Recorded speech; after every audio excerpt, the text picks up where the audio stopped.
यहाँ नेपालमा राजनीतिक वेश्यावृत्ति मौलायो के राजनीति भयो नि हुँदै भएन यिनीहरूले आफै पनि भन्छन् यो कुरा अफगानिस्तानको जुन परिदृश्य हामीले देख्यौं त्यसको पछाडिको मास्टर प्लानर भनेको याङची हो अफगानिस्तान प्रोजेक्टको हेडै याङची थिइन् नेपाल आउनुभन्दा पहिला यो एउटा परिदृश्य छ भनेपछि अमेरिका भनेको अमेरिका र बेलायत हाम्रो नेपालको लागि सबभन्दा ठूलो डोनर भनौं न यो दुईटा शक्ति पहिलो र दोस्रो पनि हो र अन्तर्राष्ट्रिय प्लेटफर्ममा जुन सिनहरु देखिन्छ अन्तर्राष्ट्रिय राजनीतिमा जुन सिन देखिन्छ भनेको अमेरिका र बेलायत भनेको लोग्ने स्वास्नी हो को लोग्ने को स्वास्नी त्यो तिनीहरुको मेटर हो तर हामीले नेपाली भाषामा बुझ्ने हो भने लोग्ने स्वास्नी भनौं या नङमासु भनौं या हाडमासु भनौं एस जयशंकर जी को एउटा स्टेटमेन्ट आएको थियो प्रेस ब्रिफिङको सिलसिलामा उहाँले एक शब्दमा एक लाइनमा एक वाक्यमा धेरै ठूलो कुरा उजागर गर्नुभएको थियो दर्शकवृन्द आजको संवादमा हामीसँग हुनुहुन्छ राष्ट्रिय नागरिक आन्दोलनका राष्ट्रिय संयोजक डाक्टर मनोज कुमार झा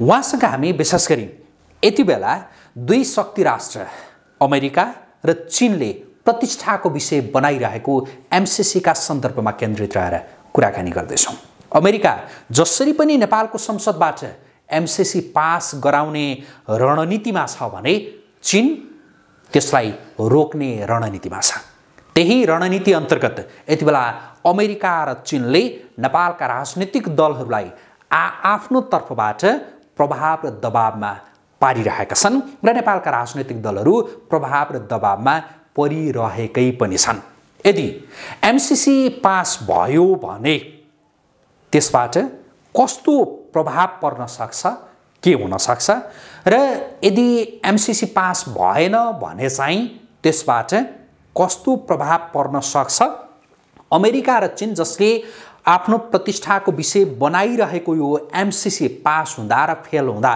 थप कस्ता स्टेपहरू चाल्न सक्छन् यो विषयमा केन्द्रित हुन्छौं अनि सँगसँगै हाम्रो नजिकको अर्को छिमेकी देश भारत जसले नेपालका सानातिना विषयहरूमा मुद्दाहरूमा पनि प्रत्यक्ष चासो मात्रै राख्ने होइन दबाव निर्देशन नै दिने गर्दछ र हस्तक्षेप नै गर्ने गर्दछ भनेर जो भनिन्छ यो एमसीसी जो यतिबेला राष्ट्रिय बहसको विषय मात्रै बनेको छैन यो एउटा यतिबेला अन्तर्राष्ट्रिय चासोको विषय पनि बनिरहेको छ यो विषयमा चाहिँ भारत के कानमा तेल हालेर बसिरहेको होला भारत भित्र भित्रै केही गर्दैछ या उ रमिते बनेर मात्र बसिरहेको छ हामी यसमा केन्द्रित रहेर कुराकानी गर्छौं हाम्रो आजका अतिथिलाई म स्वागत गर्छु स्वागत छ यहाँलाई धन्यवाद रोहित सर आराम हुनुहुन्छ आरामै छु यो एमसीसी पास हुन्छ फेल हुन्छ के हुन्छ कसो हुन्छ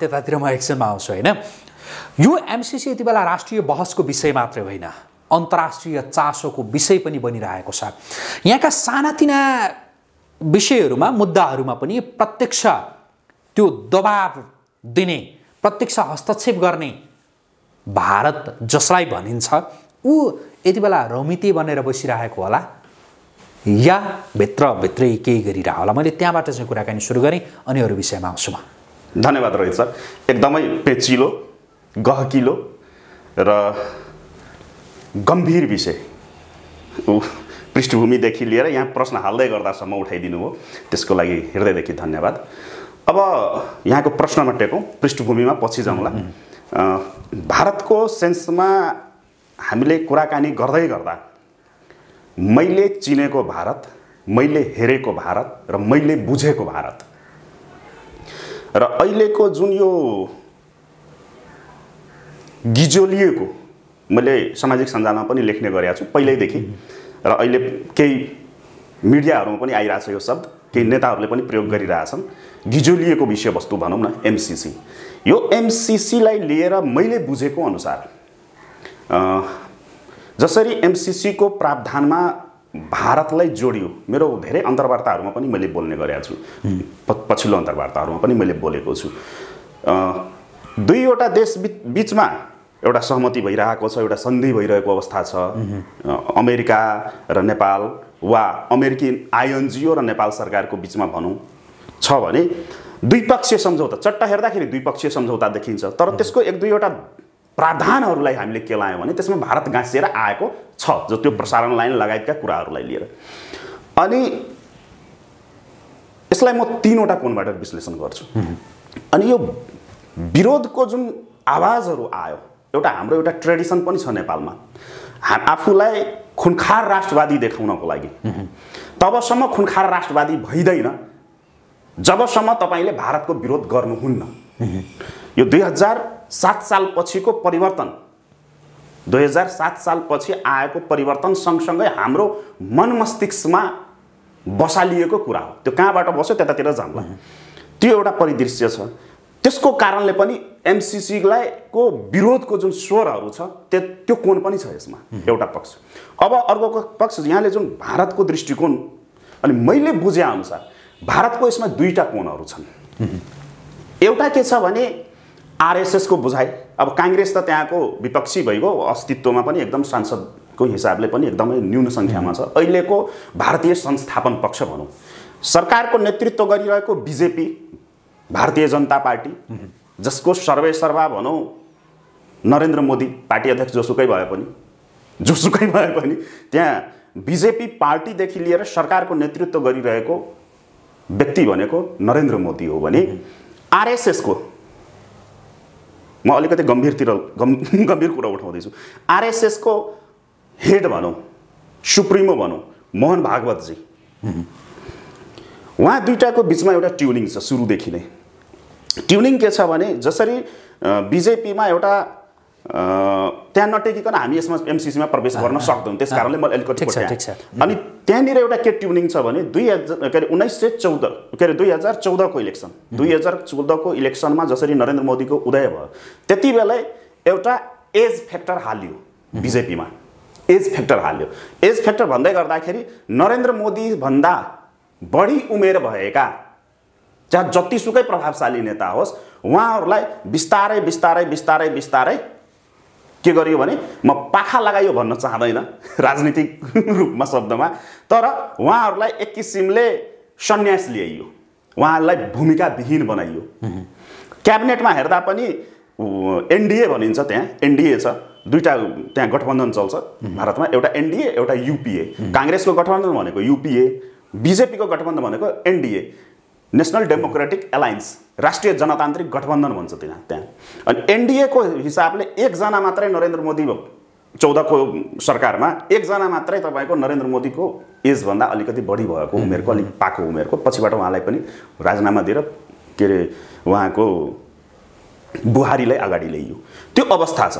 त्यो भन्दै गर्दा मैले के भन्न खोजेँ भने आरएसएसले बीजेपीलाई कन्ट्रोल गर्छ, यो जगजाहेर कुरा हो। आरएसएस को मूल ब्रान्च 30वटा को लगभगमा मूल ब्रान्चहरू छ। विश्वको सबभन्दा ठुलो संगठन भनेको आरएसएस हो र विश्वको राजनीतिक संगठनमा सबभन्दा ठुलो संगठन, विश्वकै सबभन्दा ठुलो राजनीतिक संगठन भनेको बीजेपी हो। तर बीजेपी को माउ संगठन भनेको आरएसएस हो। आरएसएस को राजनीतिक संगठन बीजेपी, विद्यार्थी संगठन एबीवीपी लगायतका त्यसरी छन्, विश्व हिन्दू परिषदहरू त्यसरी छ, र त्यसको सब ब्रान्चहरू त हजारौंको संख्यामा छ। भन्दै गर्दाखेरि के छ भने मोहन भागवत जी र यतातिर नरेन्द्र मोदी। अब एमसीसी को सन्दर्भमा भन्ने हो भने जसरी एमसीसी नेपालमा आइसकेपछि र यो 3 वर्षदेखि हामी तपाईँ जस्ता राष्ट्रवादीहरूले विभिन्न एंगलबाट विश्लेषणहरू गर्दै गर्दा नेपालको सडक तातिँदै गर्दा, नेपालको सडक एमसीसी को विरुद्धमा तातिँदै गर्दा आरएसएस को बुझाइ एक थरी छ। जब यहाँका केही त्यस व्यक्तित्वहरू जसलाई तिनीहरूले मार्किङ गर्छन्, भारतीय पक्षले मार्किङ गर्छ भनौँ न, पोइन्ट आउट गरिरहेको हुन्छ, ती व्यक्तिहरूको पछिल्लो यो 1 वर्ष, पछिल्लो 1 वर्षमा आएका विभिन्न धारणाहरू, लेखहरू, इन्टरभ्यूहरूलाई आरएसएसले एक थरी लिइरहेको अवस्था छ भने फेरि गभर्नमेन्टतिर म छुट्टै जान्छु। त्यहाँ आरएसएस को बुझाइ के छ भने नेपालमा एमसीसी थ्रु यदि अमेरिका पस्यो भने त्यसले भारतलाई पनि नोक्सान गर्छ, र भारतको नेहरू कालखण्डदेखि नै एउटा माइन्ड सेटअप के छ भने उसले जोसुकैसित जेसुकै सम्बन्ध राखे पनि, जस्तै अहिले नै तपाईको मोदी सरकारले नै जतिसुकै चर्को एन्टी चाइनिज सेन्टिमेन्टको कुरा गरोस्, जतिसुकै ठुल्ठुला राष्ट्रवादी कुरा गरे पनि चाइनाको त लगानी छ त भारतमा, त्यो डाटाले देखाइरहेछ। तपाईँको भारतको सञ्चार, म एउटा सानो उदाहरण दिन्छु। भारतको सञ्चार जस्तै हाम्रो एनटिसी नेपाल टेलिकम छ, त्यस्तै त्यहाँ बिएसएनएल छ, भारतीय सञ्चार सेवा निगम भनेर।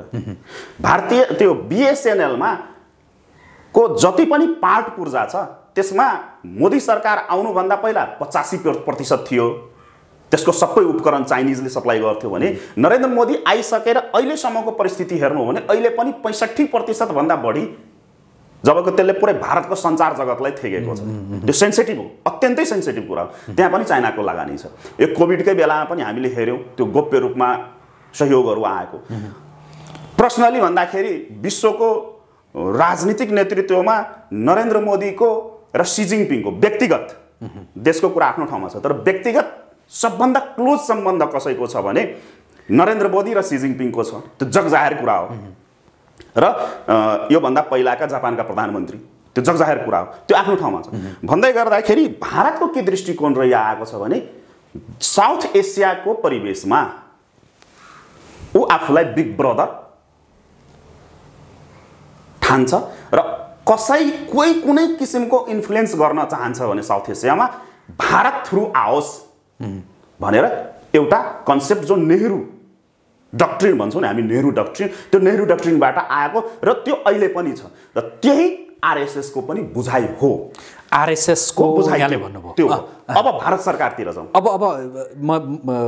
मैले यहाँसँगको यो कुराकानी अहिलेसम्म सुनिरहँदा भनेपछि आरएसएस एमसिसी चाहँदैन। एकदमै धन्यवाद। आरएसएस र आरएसएससँग जुडेका म प्रमाण दिन्छु। आरएसएस र आरएसएससँग जुडेका नेपालका थिङ्क ट्याङ्क, नाम म भन्न चाहन्न तर बुझ्ने मान्छेले बुझ्नु होला, नाम केलाएर कसैको व्यक्तिमाथि नजाउँ अहिले होइन, कुनै दिन त्यो पनि आउला। आरएसएससँग एकदम निकटस्थ सम्बन्ध राखेका र आरएसएसको, अब अलिकति खोलिदिन्छु म, आरएसएसको एउटा अर्को ब्रान्च पनि छ। अर्को एउटा के छ ब्रान्च भने आरएसएसको विदेश विभाग। आरएसएसको विश्वभरि सङ्गठनहरू छ। त्यो विदेश विभागलाई भारतमा विदेश विभाग भनिन्छ होइन, विदेश विभाग भनिन्छ, तर त्यो विदेश विभागले सञ्चालन गर्ने आफ्ना गतिविधिहरूलाई त्यो देशमा जस्तै आरएसएसलाई हामी राष्ट्रिय स्वयंसेवक सङ्घ भन्छौँ नि, त्यसै गरी विदेशी भूमिमा उसले सञ्चालन गतिविधि गर्ने गतिविधिको नाम चाहिँ के दिन्छ भने हिन्दू स्वयंसेवक सङ्घ। जस्तै अमेरिकामा उसले गतिविधि सञ्चालन गर्यो भने उसले हिन्दू स्वयंसेवक सङ्घ अमेरिका लेख्छ, नेपालमा गऱ्यो भने हिन्दू स्वयंसेवक सङ्घ नेपाल हुन्छ, श्रीलङ्कामा गऱ्यो भने नामको पछाडि देश जोडिन्छ, हिन्दू स्वयंसेवक सङ्घ हुन्छ, जुन नेपालमा पनि एक्टिभ छ। यहाँ हेडक्वार्टर पनि छ, विभिन्न ब्रान्चहरू पनि छ। त्यस्तै अहिले सेवा इन्टरनेसनल भनेर चलाएको छ आरएसएसले, लगायतका विभिन्न सङ्गठनहरू छ। जस्तै आरएसएसकै एउटा ब्रान्च हामीले राष्ट्रिय स्वाभिमान के अरे हिन्दू जागरण अभियान कि के भनेर एउटा छ, त्यो आरएसएसकै हो, जसको हाम्रो पूर्व प्रधान सेनापति रुकमाङ्गत कटवालजीले नेतृत्व गर्दै हुनुहुन्छ त्यो अभियानको होइन। त्यहाँ पूर्व आइजिपीहरूलाई पनि राखेको छ। अब त्यसरी आरएसएससँग नजदिक भएका यहाँका बौद्धिक जमात जसलाई हामी भन्ने गरेका छौँ, या नागरिक समाज भनौँ, या विश्लेषक भनौँ, या पत्रकारहरू भनौँ, उहाँहरूको यो पछिल्लो 1 वर्षको एमसिसी माथिको टिप्पणी, सामाजिक सञ्जालमा लेखेका कुराहरू, किनभने म त्यतातिर अलिकति बढी रुचि राख्ने गर्छु, कुन नेताले या कुन व्यक्तिले के बोल्दैछ भने मूल कुरामा म जान्छु। म अलिकति त्यसरी चासो राख्ने व्यक्ति भएको कारणले, किनभने राजनीतिक व्यक्ति हो होइन। अनि त्यतातिर हामीले फोकस गऱ्यौँ भने, किनभने तिनीहरूले बोलेका उहाँहरूले बोलेका कुरा भनेको त लाइन नआइकन, सेटेलाइटबाट सिग्नल नथालिकन त आउँदैन, र उहाँहरूको सामाजिक सञ्जाल र उहाँको बोलाइ गराइ देखेर्यो भने त्यो एउटा झल्किन्छ, कतै न कतै एमसिसीलाई आरएसएसले मन नपराएको जस्तो त्यो देखिन्छ भने यो एउटा पक्ष हो। यहाँले बुझ्न खोज्नु भएको, मैले सम्भवतः मैले उत्तर दिने कोसिस गरेँ। अब अर्को पक्ष छ, त्यो गम्भीर प्रश्न, योभन्दा अलिकति गम्भीर प्रश्न, के अरे विषयवस्तु भनौँ। अब सरकारको सेन्समा, भारत सरकारको सेन्समा विश्लेषण गर्दाखेरि, हामीले चर्चा परिचर्चा बहस गर्दाखेरि भारत सरकारको आँखा, कान, मुख र मस्तिष्क। जस्तै कुनै पनि कुर्सीको 4वटा खुट्टा हुन्छ नि, कुनै पनि कुर्सीको 4वटा खुट्टा हुन्छ, त्यस्तै भारत सरकारको यो 4वटा खुट्टा भनेको नेपालको परिवेशमा यो 4वटा खुट्टा भनेको भारतको खुफिया एजेन्सी। नेपाल हेर्ने भनेको त्यो विभिन्न मिडियाहरूमा आइरहेछ। यो 45-46 पछि खास गरी 45-46 को तथाकथित परिवर्तन पछि नेपाल हेर्ने इकाइ भनेको नेपाल र भारतको जुन राजनीतिक सम्बन्ध थियो, त्यो राजनीतिक सम्बन्धलाई भारतले के गर्दियो भने ब्युरोक्रेटिक सम्बन्धमा राख्यो। नेपाललाई हेर्ने भनेको त्यहाँको ब्युरोक्रेटले हो, र ब्युरोक्रेटमा भन्दै गर्दाखेरि पियोमो भनिन्छ। त्यहाँ सभ्य भाषामा पियोमो भनिन्छ, हाम्रो नेपालमा चर्चित भाषामा त्यसलाई र भन्छौँ हामी, हैन? Research and analysis wings. Nepal हेर्ने भनेको तिनीहरूले हो मोस्टली, र सुझाव लिने भनेको त्यहाँको विदेश मन्त्रालय लगायतका एम्बेसी भित्र पनि, भारतीय दूतावास भित्र पनि त्यहाँ दुईटा फ्र्याक्सन, दुईटा टिम हुन्छ। इन्टेलिजेन्सको आफ्नो छ र ब्युरोक्रेट भनेपछि त्यतातिरको आफ्नो छ। र कतै न कतै यो पछिल्लो 3-4 वर्षको गतिविधिहरूलाई हामीले बुझे अनुसार कतै न कतै र CIA को दक्षिण एसियामा र CIA को जोइन्ट अपरेसन चलिरहेको छ। कुनै पनि विषयवस्तुमा तिनीहरू जोइन्टली जान्छन्। र नेपालकै परिवेशमा पनि हामीले ठुल्ठुलो 4-5 वटा घटना, जुन मैले विभिन्न मिडियाहरूमा पनि बोलेको छु, नेपालमा घटेको यो 3-4 वर्षको घटनाहरूलाई हामीले सूक्ष्म रूपमा हेर्यो भने त्यसमा पनि तपाईँले क्लियरली सिनहरू देखिन्छ त्यहाँ। जस्तै केपी ओलीको संसद विघटन अब त प्रमाणितै भइसक्यो, कहाँबाट कसरी किन भएको रहेछ भनेर केपी ओली आफ्नै मुखले पनि 4-5 दिन पहिला भन्दै सङ्केत गर्दै। 2 चोटि संसद विघटन र 2 चोटि सर्वोच्चबाट पुनर्स्थापना, परमादेश, कम्फर्टेबलवादी गठबन्धन निर्माण लगायतका कुराहरू, चुच्चे नक्सा र चुच्चे नक्सा पछिका गतिविधिहरू, श्री 3 महाराज धिराज मैले भन्ने गरेको छु, श्री 3 महाराज धिराज उखानटुक्के महाराज भनेर मैले भन्ने गरेको छु। ती श्री 3 उखानटुक्के महाराजको त्यो चुच्चे नक्सा र चुच्चे नक्साको परिधिमा भएको घटना परिघटनाहरू 11 बजे राति रेड कार्पेट ओछ्याउनु, जसले केपी ओलीको इस्क्या भनेर चलायो, पुरै विश्वभरि नङ्ग्यायो, भए नभएका सूचनाहरू पनि प्रसारण गर्यो, हैन? हाफ प्यान्ट लगाएका फोटोहरू पनि देखाइयो। जी न्युज जसलाई भनौँ, म खुलेरै भन्छु, जी न्युज, हैन? जी न्युजका एडिटर चिफ सुधीरलाई रातो कार्पेट, एउटा मन्त्री सरहको प्रोटोकल दिएर प्रधानमन्त्री कार्यालयमा स्वागत गरियो। त्यो लगायतका गतिविधिहरू हामी हेऱ्यौँ भने त्यहाँ छ। भनेपछि त्यहाँको ब्युरोक्रेटको बुझाइ के छ भने MCC भारतको लागि लाभकारक छ। अब टुङ्ग्याउँ यसलाई, अब जतिसुकै तान्दा पनि त्यही टुङ्ग्यौँ। भनेपछि के छ भने भारतमा पनि, भारतको बुझाइमा पनि द्वन्द्व छ। र यहाँले जुन भन्नुभयो कि भारत पृष्ठभूमिमा भन्दै हुनुहुन्थ्यो भारत किन बोलिरहेको छैन भन्नुको तात्पर्यको यसमा फेरि दुईटा कारण छ। एउटा, भारतको नाम जोडिएर आएको छ त्यो एग्रिमेन्टमा, त्यस कारणले उसलाई आलोचना भइरहेको अवस्था छ।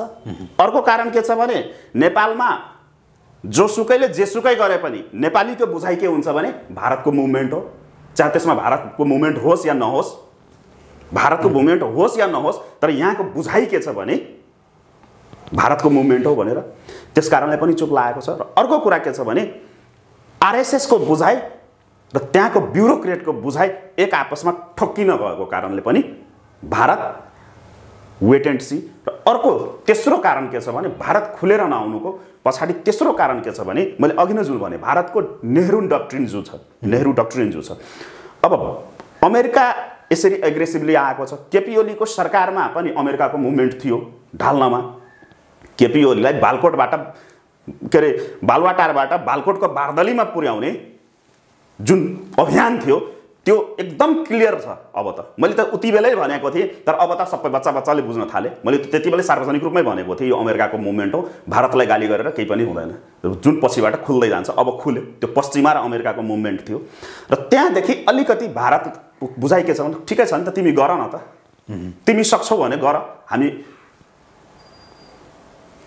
हामी चुप लाएर हेरिरहेछौँ, हामी डिस्टर्ब पनि गर्दैनौँ हामी डिस्टर्ब पनि गर्दैनौँ र हामी वेट एन्ड सीमा छौँ भनेर एक थरीको त्यसरी पनि बुझाइ छ। त्यस कारणले पनि अब यो विषयवस्तु जुन गिजोलिएको छ, अब कुनै बेला हामी कुनै नेतालाई हेरिरहेछौँ हुन्छौँ, कुनै बेला समर्थन गरिरहेको अवस्था छ भने कुनै बेला विरोधमा पनि बोलेको या घुमाउरो पाराले विरोध गरेको। हिजोको तपाईँको नेपाली काङ्ग्रेसको बैठक पछि सुरुमा त नेपाली काङ्ग्रेसले एकमतले समर्थन गर्यो भनेर आयो र आज बिहान मैले केही त्यो पोलिटिकल स्ट्रिम भन्ने गरेको छु नि त, मैले त्यो मेन स्ट्रिम भनेका ठुल्ठुला मिडिया हाउसहरू त्यहाँ आएका न्युजहरू मैले त्यो नेताहरूको बोली हेर्दाखेरि समर्थन पनि गरेको जस्तो विरोध पनि गरेको जस्तो पनि आएको छ केही काङ्ग्रेसकै नेताहरूको। भनेको त्यो पनि के हो भने भारतले अहिलेसम्म मुख नखोल्नु र भारतमा जुन द्वन्द्व देखिएको छ नि एउटा एमसिसीको सम्बन्धमा, त्यो भारतको सेन्समा भन्दै गर्दा अब जस्तो त्यहाँ आरएसएसले चाहेको कुरा चाहिँ पुग्छ कि या जुन ब्युरोक्रेट्स भन्नुभयो नि यहाँले त्यसले चाहेको चाहिँ पुग्छ त नेपालको यो एमसिसीका सन्दर्भमा यति बेला? एकदमै त्यहाँ बलियो चाहिँ को हुन्छ? एकदमै धन्यवाद। अब रोहित सर ठ्याक्कै एक शब्दमा भन्ने हो भने अब यो अन्तर्वार्ता क्रममा आउँछ, अरू कुराहरू पनि आउँछ, यहाँले प्रश्न अब मुखमा हात हालिहाली ओक्लाउनुहुन्छ अनि त्यसमा आउँछ नि, तर एक लाइनमा टक्क यसलाई एक लाइनमा एन्सर दिने हो भने नेपाल द्वन्द्वमा फँसिसक्यो र त्यो अन्तहीन द्वन्द्वमा जुन मैले त्यो यहाँसँगकै पहिलो बसाइमा आजभन्दा झन्डै 1.5 वर्ष पहिलाको पहिलो बसाइमै पनि मैले भनेको थिएँ यहाँलाई, नेपाल धेरै ठुलो अन्तहीन द्वन्द्वमा फँसेको छ र यो फँसेको सुरुवात भइसक्यो। म अब डेटमा पनि भन्छु यही अन्तर्वार्ताको क्रममा। र त्यो अब बोली कसको चल्छ भन्दै गर्दाखेरि ब्युरोक्रेट, भारतीय ब्युरोक्रेट के छ भने विगत 15 वर्षको 15-16 भनौँ न, यो 61-62 पछिको तथाकथित परिवर्तन पछि आएको यो व्यवस्था, कुव्यवस्था भन्छु म यसलाई, कुव्यवस्था र कुव्यवस्थापन को पछाडि र नेपालको सन्दर्भमा ब्युरोक्रेट या लैन्चर दरबार, मैले प्रयोग गर्ने शब्द लैन्चर दरबारले हस्तिनापुर दरबारलाई, जसलाई दिल्ली दरबार भनिन्छ, मैले हस्तिनापुर दरबार भन्ने गरेको छु। अनि त्यो हस्तिनापुर दरबारलाई यहाँ काठमाडौँको लैन्चर दरबारले जति रिपोर्टहरू पठाएका छन्, त्यो भनौँ न 12 बुँदे सहमतिदेखि नै भनौँ न, त्यो सबै सहमति सम्झौताहरू के अरे त्यो रिपोर्टहरू, सहमति सम्झौता नभनौँ, रिपोर्टहरू जति पनि रिपोर्टहरू पठाएका छन् त्यो सबै रिपोर्टहरू फेलुअर भएको त अब जगजाहिर भइसकेको अब विषयवस्तु छ। र आरएसएसको बुझाइ, मैले बुझेअनुसार, मेरो सम्पर्क र त्यहाँका नेताहरूको एउटा राजनीतिक सम्बन्ध हो, मैले बुझेअनुसार काङ्ग्रेसको र बिजेपीको काम गराइमा धेरै भिन्नता छ र त्यहाँ थिङ्क ट्याङ्कहरू विभिन्न लेभलमा छन्। ती थिङ्क ट्याङ्कहरूले धेरै ठुलो प्रभाव पारिरहेको अवस्था हुन्छ हरेक विषयवस्तुमा। र त्यो बुझाइ के छ भने ब्युरोक्रेटलाई एउटा आधार मान्ने, तर कार्यान्वयन फेरि ब्युरोक्रेटकै तर्फबाट गराउने, तर निर्देशन चाहिँ फाइनल निर्देशन चाहिँ आरएसएसकै विङ्सबाट आउँछ, बिजेपीकै विङ्सबाट आउँछ भन्दै गर्दाखेरि अब एमसिसीको सन्दर्भमा त्यहाँ देखिएको मनमुटाव भनौँ या एकरूपता, बुझाइमा एकरूपता नहुनु त्यसले पनि यहाँ द्वन्द्व निम्त्याउँछ र ठ्याक्कै भन्नुपर्दाखेरि आरएसएसकै चल्छ। त्यसो भए भारत नेपालमा एमसिसी संसदबाट पास नगराउनका लागि चाहिँ उसको त्यो जोडबल रहन्छ। यदि आरएसएसकै बोलवाला चल्छ भनेदेखि त्यही त होला नि, हैन? त्यो ठ्याक्कै अलिकति घुमाउरो पाराले भन्दाखेरि त्यो देखियो, त्यो देखिँदैछ, तर जोडबल चाहिँ भन्न मिल्दैन, जोडबल भन्न मिल्दैन। उसले प्रभाव वा दबाव सिर्जना गर्दैन, प्रभाव र दबाव सिर्जना गर्दैन र गरिरहेको पनि अवस्था मैले भेटाएको छैन। तर उसले आफ्नो धारणाहरू आफ्नो माध्यमहरूबाट, आरएसएस वा बिजेपीले आफ्ना धारणाहरू आफ्ना माध्यमहरूबाट विभिन्न प्लेटफर्महरूमा राखिरहेको अवस्था छ र सडकमा उठिरहेका विषयवस्तुलाई कतै न कतै कतै न कतै आरएसएसले एउटा वैचारिक सहमति, अरू सहमति नभनौँ, वैचारिक सहमति दिइरहेको चाहिँ क्लियर छ। जस्तो अब अघि पनि यहाँले भन्नुभयो भन्न चाहिँ होइन, अझ अझ अझ विस्तृतमा भनिदिनु होला। यहाँलाई आज मैले धेरै रोकिराखेको छैन, यहाँलाई बोल्न अलिकति मैले समय दिइरहेको छु। जस्तो यो आरएसएसले चाहिँ किन नेपालमा त्यो एमसिसी कार्यान्वयन नहोस्, संसदबाट पास नहोस् भनेर चाहन्छ त? भारतमा जो दुई धार देखिएको छ भनेर यहाँले भन्नुभयो, आरएसएसको स्वार्थ चाहिँ के छ त? मैले अघि नै पनि भने, अलिअलि विस्तृतमा, अलिकति विस्तृतमा 5 मिनट लिएर भन्दाखेरि एउटा त के छ भने भारतको विदेश नीति, भारतको विदेश नीति उसको आन्तरिक मामलामा जेसुकै त्यो राजनीतिक उठापटक जेसुकै भए पनि भारतको विदेश नीति र विदेश नीति, सामरिक नीति र सैन्य नीति, विदेश नीति, सामरिक नीति र सैन्य नीति, यो तीनटै नीति छुट्टा छुट्टै हुन्। यो तीनवटै नीतिको बेस चाहिँ अहिले पनि नेहरू डक्ट्रिन नै छ। त्यसमा अलिकति समय अनुसारले परिमार्जन मात्रै गरिएको हो। त्यो भन्दै गर्दा त्यसको आधार के हो भने आजभन्दा झन्डै 2-3 महिना पहिले, दसैँ ताका, अब ठ्याक्कै म डेट भन्न सक्दिनँ तर लमसम 2-3 महिना पहिलाको कुरा हो, अहिलेका विदेश मन्त्री एस जयशंकर, जो पहिला विदेश सचिव हुनुहुन्थ्यो, उहाँ त धेरै ठाउँमा कार्यरत पनि, अमेरिकाको लागि पनि भइसकेको व्यक्ति हो र अमेरिका र चीनलाई धेरै नजिकबाट जान्ने व्यक्तिमध्ये पर्नुहुन्छ एस जयशंकरजी। एस जयशंकरजीको एउटा स्टेटमेन्ट आएको थियो प्रेस ब्रिफिङको सिलसिलामा। उहाँले एक शब्दमा, एक लाइनमा, एक वाक्यमा धेरै ठुलो कुरा उजागर गर्नुभएको थियो। उहाँले के भन्नुभएको थियो भने हामी असंलग्न नीति नै अपनाएका छौँ, धेरै ठुलो अर्थ राख्छ यसले। हामी अहिले पनि असंलग्न नीति नै अपनाएका छौँ, हामी कसैमाथि जाइ लाग्दैनौँ अहिले पनि, तर यस 21औं शताब्दीको आवश्यकता अनुसार आफ्नो सवर्निटीलाई, आफ्नो आत्मसम्मानलाई र आफ्नो प्रभावलाई बढाउने हाम्रो अधिकार त छ नि, त्यही अनुसार हामी अगाडि बढिरहेका छौँ। त्यो एउटा मैले कोड गर्न खोजेँ, त्यो एउटा कोड गर्न खोजेँ। यहाँले त्यसको अर्थ के पनि भन्दिनु। अर्को के, मैले दुईटा कुरा कोड गरेँ। अर्को यो चाइना र भारतको स्ट्यान्डअप जुन भएको थियो त्यति बेला यहाँले मेरो प्रतिक्रिया पनि लिनुभएको थियो। त्यो पुरानो एउटा अन्तर्वार्तामा होला, त्यसमा हामीले लामो बहस गरेका छौँ।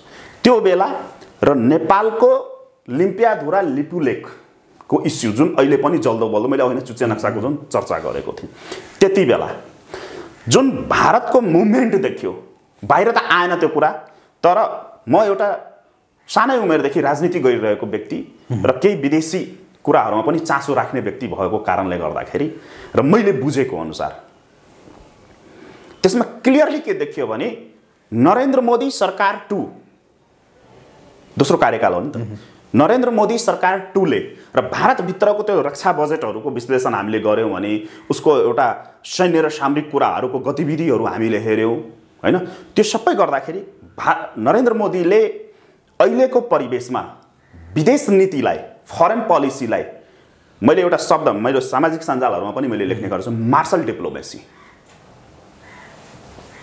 सैन्य कूटनीति। कतै न कतै नरेन्द्र मोदी सरकारले सैन्य कूटनीतिलाई पनि सँगसँगै अगाडि बढाइरहेको अवस्था छ। कारण के हो भने चिनियाको बढ्दो, चिनिया गतिविधि बढ्दो पुरै विश्वपटलमा, हाम्रो नेपालको सन्दर्भमा अमेरिकीहरूको पनि त्यही देखियो, रसियनको जो अहिलेको जल्दो बल्दो समस्या देखिएको छ त्यहाँ पनि देखियो। भनेपछि पुरै विश्व नै अहिले के भइरहेछ भने मार्शल डिप्लोमेसीमा अगाडि बढिरहेको अवस्था छ। अब यहाँको प्रश्न ठ्याक्कै म टेक्नु पर्दाखेरि यो जुन नेहरू डक्ट्रिनबाट विकसित भएको र अहिले केही परिमार्जन भएको अवस्थामा आरएसएस को बुझाइ के छ भने मैले अघि नै भने, यदि त्यो ध्रुव सत्य पनि हो, अहिले 2061 सम्म या 62-63 समयको आजभन्दा झन्डै 14-15 वर्षसम्म भारतको इन्फ्लुएन्स नेपालमा, अब नेपालमा टेकौँ, बाहिर नजाउँ, हामी जहाँ छौँ त्यसमै चर्चा गरौँ, नेपालको सन्दर्भमा 90% उसको इन्फ्लुएन्स थियो। 45-46 सम्ममा 100% इन्फ्लुएन्स थियो। 45-46 पछिदेखि लिएर म आरएसएसमा टेक्दैछु 63 सम्म आइपुग्दाखेरि भारतको इन्फ्लुएन्स 90% मा झर्यो। 10% इन्फ्लुएन्स चीनतिर गयो, चिनिया भयो र 62-63 को तथाकथित परिवर्तनपछि यो संघीय लुटतान्त्रिक जुन आएको छ, लुटतान्त्रिक गनाउने तन्त्र जुन आएको छ नेपालमा, त्यसपछि को परिवेश र आरएसएस को एनालाइसिस त्यसमा पनि म टेक्छु। अब अलिकति खुलेर कुरा गर्दाखेरि के देखियो भने आरएसएस को विभिन्न विदेश सम्बन्धको या खास गरी यो नेपालको सन्दर्भमा पछिल्लो 2-3 महिना पहिला मैले एउटा सामाजिक सञ्जालमा पनि एउटा कोड गरेर लेखेको थिएँ। 2-3 महिना पहिला भारतको मतलब आरएसएस को एउटा विदेश विभागले जुन आरएसएसलाई आफ्नो हेड क्वार्टरलाई र बीजेपीलाई बुझाएको दस्तावेज जुन बाहिर आएको छैन, त्यो दस्तावेजलाई राम्रोसित हेर्नुभयो भने त्यो क्लियर छ। त्यसमा के छ भने नेपालको सन्दर्भमा लामो पृष्ठभूमि छ त्यहाँ, तर लगभग 13-14 पेजको त्यो नेपालकै बारेमा विश्लेषण गरेको छ। त्यहाँ अमेरिकाहरूको बारेमा पनि छ, तर नेपालको सन्दर्भमा धेरै लामो विश्लेषण गरेको छ। 15-17 पेजको विश्लेषण हो त्यो। त्यसमा क्लियरली के लेखेको छ भने भारतको इन्फ्लुएन्स भनेको नेपालको सन्दर्भमा आजको डेटमा ल्यान्चरभित्र राजदूतावास भित्र मात्रै सीमित हुन गयो भनेर उसले क्लियरली लेखेको छ। र त्यसलाई प्रतिशतमा उसले के निकालेको छ भने 20 देखि 30%, अत्यधिक 30% नभए त हामी त्यहाँ छँदै छैनौँ। अमेरिकन इन्फ्लुएन्स मात्रै, अमेरिकन र पश्चिमाको इन्फ्लुएन्स भन्ने हो भने मोर देन 40% छ र चाइनिज इन्फ्लुएन्स र भारतीय इन्फ्लुएन्सलाई बराबर गरेर राखेको छ। भन्नुको तात्पर्य के हो भने आरएसएस को बुझाइ के छ भने यदि आजको सन्दर्भमा यस्तै रहिराख्यो भने अमेरिकाको पुच्छर भएर बसेको छौँ हामी नेपालमा। उसको बुझाइ के छ भने नेपालको सन्दर्भमा हामी आजको डेटमा अमेरिकाको पुच्छर हौँ, नभए हाम्रो अस्तित्व नै समाप्त भइसक्यो। त्यो आरएसएस को बुझाइ हो। र अमेरिका अब डाइरेक्टली आयो भने त त्यो इन्फ्लुएन्स समाप्त हुँदै जान्छ र अब सिधा टक्कर के हुन्छ भने अमेरिका भर्सेस चाइना हुन्छ र भारत र त्यसको प्रभाव त भारतमा पनि पर्छ। अर्को आरएसएस को अर्को बुझाइ के छ भने मैले बुझे अनुसार आरएसएस को अर्को बुझाइ के छ भने नेपालमा जति पनि उठापटकहरू भए ती सबै पश्चिमाहरूले गरे। जुन भारतीय विभिन्न च्यानलहरूमा पनि हामीहरूले पूर्व कर्नेल जर्नलहरूको स्टेटमेन्टहरू हेर्नु, त्यहाँ पनि झल्किन्छ त्यो कुरा। गर्न चाहिँ पश्चिमाहरूले गरे, तर हाम्रो कन्दामा बन्दुक राखेर चलाए र हाम्रो नाम बदनाम भयो। र त्यही कारणले भारत नेपालको भूमिमा जुन एउटा एन्टी इन्डियन सेन्टिमेन्ट छ नि, त्यसको पछाडि पनि त्यही कारण हो। गर्ने बेलामा पश्चिमाहरूले गर्ने, तर अनुहार चाहिँ हाम्रो देखाउने। जस्तै 12 बुँदै नै 12 बुँदै त प्योर पश्चिमाहरूको डिजाइनमा भएको हो नि, भूमि मात्रै भारतको प्रयोग भएको हो। भूमि र तत्कालीन भारतीय संस्थापन पक्षका केही व्यक्तिहरू, सीमित व्यक्ति, इभन तपाईको सोनिया गान्धी लगायतका व्यक्तिहरूलाई पनि ओझेलमा पारियो, मनमोहन सिंहलाई पनि ओझेलमा पारियो, जुन त्यसमा गरौँला कुनै दिन, त्यो म संक्षिप्तमा गरौँ भने। अब यो सबै विश्लेषण के छ भने आरएसएस को बुझाइ के छ भने जब हामीलाई हाम्रो कन्दामा बन्दुक राखेर चलाएर हामीलाई नै ड्यामेज गर्यो भने भोलिको दिनमा त हामी त सिद्धिन्छौँ भनेपछि अमेरिकाले 61-62 को आन्दोलन ताका पनि, जब 61-62 को आन्दोलन ताका र त्यसपछि पहिला पनि जब राजा ज्ञानेन्द्रको माघ 19 को कदम आयो, त्यति बेला बीबीसीमा एउटा इन्टरभ्यू थियो, अहिले पनि म सम्झिन्छु। बीबीसी को पत्रकारले अमेरिकाको प्रतिक्रिया लिँदाखेरि अमेरिकाको सिधै प्रतिक्रिया के थियो भने भारतले जे गर्छ त्यसमा हाम्रो समर्थन हुन्छ भन्न चाहिँ तिनीहरूले त्यसरी भन्थे। तर गर्ने बेलामा भारतलाई अगाडि बढाएर तिनीहरू आफ्नो योजनाहरू बुन्थे। त्यो आरएसएस को बुझाएर त फ्याक्ट पनि त्यही हो। र अहिलेको सन्दर्भमा के छ भने त भारत त केही गर्ने अवस्थामै छैन नि। साधारण एमसीसीमै, अब फेरि हामी त्यही एमसीसीमै आधार भनौँ, एउटा कुनै पनि सर्फेसमा नभएको कुरा म एउटा तथ्य म उजागर गर्न चाहे। एमसीसीलाई टेकेर यहीँका केही बुद्धिजीवी वकिलहरूले सर्वोच्चमा मुद्दा हाल्दाखेरि त्यो मुद्दालाई दरपिठ गरियो। यसको लामो छ, मसित डाटै छ, त्यसमा म धेरै कुरा खोल्न सक्छु। तर एउटा फ्याक्ट के छ भने बिपालाई, जुन बाबुराम भट्टराईको सरकारको पालामा त्यति बेला अनिल झा उद्योग मन्त्री थिए, बिपा सम्झौता जब नेपालले भारतसित गर्यो, बिपा सम्झौता हुन बित्तिकै मुद्दा हाल्दाखेरि सर्वोच्चले त्यसलाई एकपक्षीय रूपमा अर्को पक्षको बहसै नसुनिकन अर्को पक्षको बहस पनि सुनेन, एक पक्षीय रूपमा तपाईँको सिधै त्यसलाई अन्तरिम आदेश दियो, जुन अन्तरिम आदेश अहिले पनि कार्यान्वयन छ। यो धेरैलाई थाहा छैन, यो कुरा धेरैलाई थाहा छैन। यो कुरा बिपा सम्झौतालाई सर्वोच्च अदालतले अन्तरिम आदेश जारी गरेर त्यसलाई रोकिदिएको छ, बाबुरामले गरेको। तर त्यही एमसीसी, जबकि बिपा भनेको विशुद्ध रूपमा व्यापारिक हो, त्यसमा पनि अलिकति सैन्य कुराहरू आएको छ, त्यसको म समर्थक होइन, मैले नै उठाइरहेको छु सुरुदेखि। एमसीसी सँगसँगै मैले उठाएको कुरा हो। एमसीसी पनि खारिज गरौँ, बीआरआई पनि खारिज गरौँ, बिपा पनि खारिज गरौँ, र गर्नुपर्छ भने नयाँ तरिकाले गरौँ। यही अवस्थामा हुँदैन भनेर मैले चर्को रूपमा उठाइरहेको विषय। तर एउटा सिनारियो के देखियो भनेपछि यो सबै विषयवस्तुमा त आरएसएसको जुन थिङ्क ट्याङ्क छ, आरएसएसको तपाईँको हेड क्वार्टरमै तपाईँको त्यसको विदेश नीति बनाउने भनेको 400+ मान्छेले विदेश नीति बनाउँछ। भनेपछि नेपालमा एमसीसी संसदबाट पास भयो भनेदेखि हाम्रो जुन नेपालमा चलिरहेको जुन बोलवाला हो त्यो चल्दैन, समाप्त हुन्छ, अमेरिका हावी हुन्छ भन्ने डर आरएसएसलाई छ। डर मात्रै होइन, त्यो प्रमाणमा पनि देखियो नि त। त्यो छ, त्यो भएर आरएसएस नेपालमा एमसीसी चाहँदैन। अब भित्रभित्रै चाहिँ हुन त आरएसएसले एउटा गरिरह होला, त्यहाँको सरकारले अर्को गरिरह होला होइन नेपालमा। के गरिरह होला त नेपालमा? नेपालका राजनैतिक दलहरूलाई कस्तो खालको कसरी कान फुकिरह होला या के गरिरह होला? एमसीसीको सन्दर्भमा मैले बुझेअनुसार भारत सरकारको तर्फबाट औपचारिक रूपमा खासै इन्फ्लुएन्स छैन। अब त्यो ब्युरोक्रेटको हिसाबले आफ्नो लबिङमा मैले भने नि ब्युरोक्रेटको के धारणा छ भनेर, त्यो एउटा जोइन्ट भएको कारणले गर्दाखेरि त्यो आफ्नो तरिकाले कसैलाई कुनै इन्डिभिजुअल कुनै पर्सनलाई केही भन्छ होला, त्यो आफ्नो ठाउँको कुरा हो। तर एग्रेसिभली इन्टरफेयरको हिसाबले, मैले अघि नै पनि भने, इन्टरफेयरको हिसाबले एग्रेसिभली भारत पुरै साइलेन्ट छ। र पछिल्लो जुन अमेरिकन मुभमेन्टहरू देखियो नि यो 1 वर्ष 1.5 वर्षभित्र, त्यो कारणले पनि भारत फर्मली चाहिँ, किनभने यहाँ त इन्फर्मल नै फर्मल छ नि त, सबै थोक त हामी देखिरहेछौँ त, त्यो कारणले भारत चाहिँ चुप्प लागेकै अवस्था भन्नु पर्यो, किनभने त्यहाँ आफैमा तिनीहरूको छ नि त दोनो। अब जस्तो तुलनात्मक हिसाबले हेर्दाखेरि चाहिँ यो एमसीसी नेपालको संसदबाट पास हुँदाखेरि भारतलाई फाइदा या के? होइन, एमसीसी नेपालमा लागू हुनु भनेको 20% रहेको भारत -20 मा झर्छ। अब यसलाई धेरै विश्लेषण नगरौँ।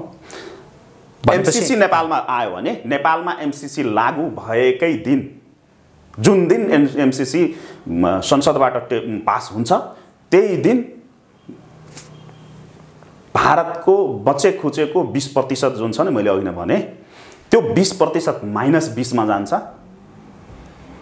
र दूरगामी रूपमा आउने एमसीसी पास भएको 10 वर्षभित्र जे हाल हाम्रो नेपालको अहिले छ, मैले अघि नै भने नि, यो 70 वर्षमा गर्यो पश्चिमाले, टाउको फुट्यो, गाली खायो, झन्डा जल्यो, भारतीय राजदूतावासमा पेट्रोल बम पनि प्रहार भयो 2 वर्ष पहिला, त्यो हामीले हेरेकै हो होइन। क्षति भयो त्यो आफ्नै ठाउँमा, तर पेट्रोलमा आगो लगाएर त फालिएकै हो नि, त्यो पनि झेल्यो। भारतीय राजदूतलाई जुत्ताले पनि हिर्काएको हामीले देखेकै हो यही नेपालमा। यो 15 वर्षमा जे चाहिँ भयो नि, यो सबै अवस्था चाहिँ भारतमा पनि छिर्छ। भन्नुको तात्पर्य के हो भने, भारतमा त अलरेडी तपाईँको उग्रपन्थीहरू, चरमपन्थीहरू त छ नि, त्यहाँ विभिन्न जातीय धार्मिक लगायतका कुराहरू त छ नि, त्यहाँ त उग्रै रूपमा छ नि त, यहाँभन्दा त कयौँ गुणा उग्रो छ नि। त्यो सबै इस्युहरू झनै उग्र रूपमा भारतमा छिर्छ। अब त्यो चाहिँ नेपालको भारत सरकारको कन्ट्रोलभन्दा धेरै बाहिर जान्छ। अब जस्तो नेपालको संसदबाट एमसीसी पास हुँदाखेरि त्यो यहाँ उसको बोलवाला समाप्त नै हुन्छ भन्ने कुरा भारतले बुझिरहेको छ भनेदेखि त उसले यहाँ त्यो मौनता होइन, भित्रभित्रै त्यो एमसीसी पास नगराउनका लागि दबाब प्रभाव जे गर्नुपर्ने हो त्यो गर्नुपर्ने नि त। के गरिरह होला कि छैन होला त? तपाईँलाई छैन त्यसरी लागेको छैन? मैले बुझेअनुसार मैले त अघि नै भने नि, आरएसएसले आफ्नो हिसाबले आफ्नो अभिव्यक्तिहरू आफ्ना विभिन्न प्लेटफर्ममा व्यक्त गरिरहेकै अवस्था छ, त्यो क्लियर छ। भारतको पोलिटिक्स भनौँ या भारतको पोलिटिक्समा प्रभाव राख्ने शक्तिले एमसीसी चाहेकै छैन। र त्यहाँको ब्युरोक्रेटले इन्टरनली आफ्नो केही पास गर भनिरह होला कसैलाई, किनभने मैले बुझेअनुसार ब्युरोक्रेट अलिकति लचिलो छ, तर ब्युरोक्रेटले खुलेर बोल्दैन। ब्युरोक्रेट चाहिँ किन लचिलो त? हैन, सिम्पल कुरा नि हामीले देख्यौँ नि त, कार्यकाल बाँकी रहँदै 1.5 वर्ष कार्यकाल बाँकी रहँदै तपाईको भारतीय दूतावासमा सबभन्दा बढी प्रभाव राख्ने व्यक्तिलाई त मोदी सरकारले तान्दे नि त, रातारात। त्यो पनि बिहानसम्म कुनै खबर थिएन, इमर्जेन्सी लेटर थमाएर बोलाएको पनि अवस्था छ नि त। त्यो नेपालको मिडियामा आएन, तर अझ बुझ्ने गरी भन्दाखेरि किन ब्युरोक्रेट चाहिँ नेपालमा एमसीसी चाहन्छ त? भारतको ब्युरोक्रेट हैन, उसलाई अमेरिकाको साँठगाँठ चाहिएको छ नि त, किनभने इन्टेलिजेन्स विङ्स भनेको एक अर्काको परिपूरक हुन्छन्, र भारतीय इन्टेलिजेन्स विङ्स र अमेरिकन इन्टेलिजेन्स विङ्स खास गरी र सिआइएको आफैमा एउटा गठबन्धन जस्तो छ, विभिन्न खास गरी टेरर विषयवस्तुलाई लिएर। र भारतको विदेश नीति, खास गरी दक्षिण एसियाको विदेश नीतिमा रले प्रभाव पार्ने हो, पार्थे हिजो अस्तिसम्म। त्यो भन्दै गर्दाखेरि त उसले त अमेरिकालाई त हेर्छ नै। हामी भारतका विषयमा नै अलि बढी केन्द्रित भयो होइन? अब जस्तो यो एमसीसी ल पास भएन, फिर्ता हुने अवस्था आयो भनेदेखि त्यो अवस्थामा अमेरिकाले गर्न सक्ने के हुन्छ नेपालमा, र त्यसबाट नेपाललाई हुने, अब जस्तो कतिपयले भन्छन् फाइदा हुन्छ होइन एमसीसी फिर्ता भयो भनेदेखि त भनेर पनि भन्छन्।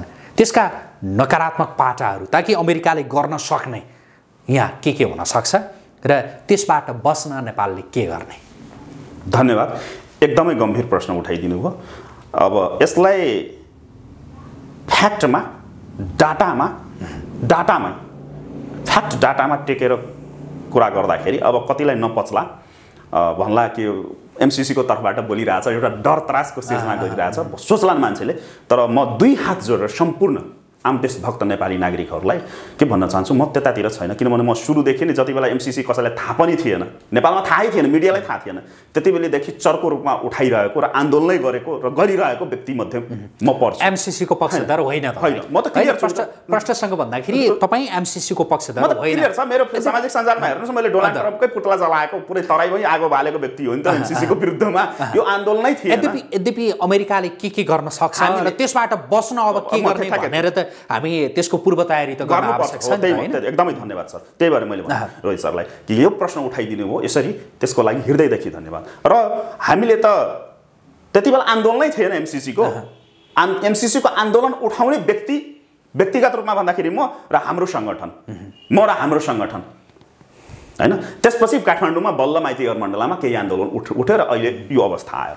त्यो अब भन्दै गर्दाखेरि हामीले एमसीसीको प्रावधानहरूमा, धारा उपधाराहरूमा यो 3 वर्षमा धेरै चर्चा परिचर्चा गरिसक्यौँ, त्यतातिर हामी जानु उपयुक्त म ठान्दिनँ। अब एक लाइनमा भन्दै गर्दाखेरि, एक लाइनमा म एमसीसीलाई यो राष्ट्रघाती छ छैन त्यो आम जनताले बुझिसकेको विषयवस्तु हो। र मैले सुरुदेखि नै, कसैले सैन्य त कसैले के, मैले सुरुदेखि नै के भन्ने गरेको छु भने एमसीसी विशुद्ध रूपमा यो आर्थिक सहायताको विषयवस्तु होइन भनेर मैले पटक दावा गर्दै आएको कुरा हो, जुन अब आएर यो 5-7 दिनदेखि सतहमा देखियो। यो अब अन्तर्राष्ट्रिय राजनीतिक चलखेलको विषयवस्तु हो भनेर प्रमाणितै भइसक्यो। अब यहीँका त्यस एमसीसीमा सिग्नेचर गर्ने व्यक्तिहरूले नै भनिसके। अब यसका 3वटा पाटोबाट म केही कुरा राख्छु। सबभन्दा पहिला त